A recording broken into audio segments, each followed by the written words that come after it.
Ouais, ça règle bien. Wesh la team, j'espère que vous vous portez bien. Aujourd'hui, on se retrouve pour une nouvelle vidéo. On va parler de Rihanna, pas de 6ix9ine, mais de Rihanna, parce qu'il y a une actualité de fou malade. De toute manière, vous allez le voir, ça va aller un peu loin cette actualité. Là, je la prends directement cette actualité parce que ça a pété hier. Et en plus de ça, il y a beaucoup de gens qui en parlent. Juste avant qu'on commence la vidéo, je sais pas pour vous faire chier ou quoi que ce soit, comme d'habitude, n'hésitez pas à exploser les likes, 200 likes comme d'habitude. N'hésitez pas à vous abonner, activer la cloche et tout, etc. Et n'hésitez pas à me follow sur mon compte Instagram qui est juste là. Donc n'hésitez pas, il y a des photos sympathiques et tout, etc. Donc pour tous ceux qui savent pas ce qui s'est passé avec Rihanna, ben c'est tout simple. What the fuck? Il faisait il faisait du soleil là. Et là, il fait tout gris là.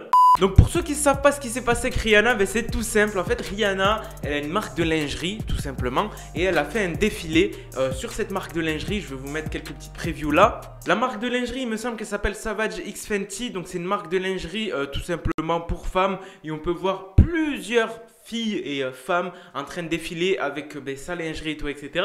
Bon, ça on s'en fout a priori. C'est pas ça qu'il faut écouter. C'est ce que je vais vous faire écouter juste là.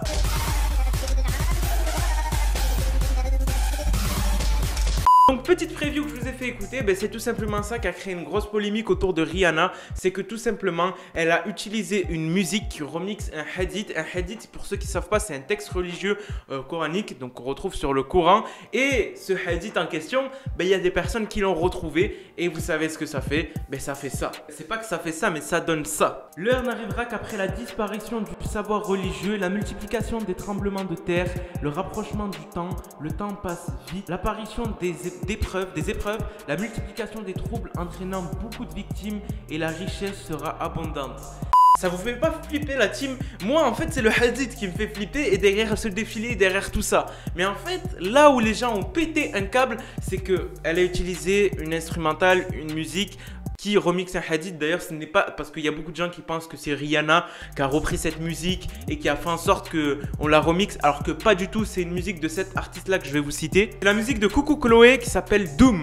Donc c'est une musique qui remixe en fait entièrement ce hadith. Comme vous le savez, dans l'islam et dans cette religion, tout ce qui est musique et tout, c'est interdit, dans le sens que c'est interdit, de ce que j'ai lu moi et de ce que j'ai pu trouver sur le web, et c'est que ma croyance. C'est quelque chose qui t'égare de la religion. Et après, pour tous ceux qui veulent aller voir un peu plus, allez-y sur internet, il y a beaucoup d'actualités et d'informations, surtout d'informations à propos de ça. Donc ils expliquent pourquoi dans l'islam la musique est haram, comme ils disent et comme on dit, n'est pas bonne.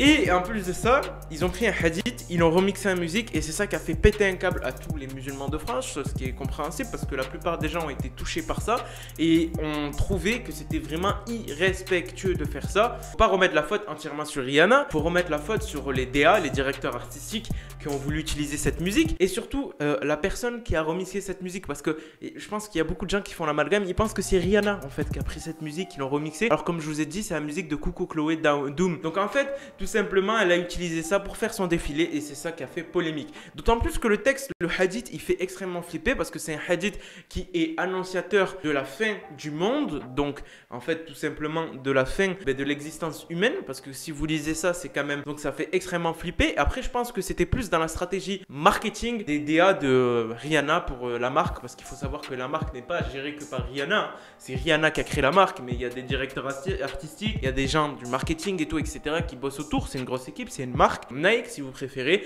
Donc en fait, la faute n'est pas entièrement remise sur Rihanna, mais c'est tous ceux qui ont créé ce show pour la Fashion Week. Et je vais vous dire que ça passe à la Fashion Week, ça. Donc voilà la team, vous me dites ce que vous en avez pensé vous, si vous vous sentez touché, si vous trouvez ça choquant. En tout cas, moi je vous ai tout dit à propos de ça, toute l'actualité. Et ne faites pas d'amalgame, c'est pas une chanson que Rihanna a interprétée, c'est une chanson qui existe déjà, qu'ils ont réutilisée pour ça. Donc avant qu'on se quitte la vidéo, je tiens à faire les dédicaces à Mamaï la Papaye. Donc c'est une dédicace pour Mamaï la Papaye, grosse dédicace à toi. Et à Jadoff. Donc grosse dédicace à tous ceux qui ont demandé des dédicaces. Sur ce, je vous laisse, c'était Moha. Peace.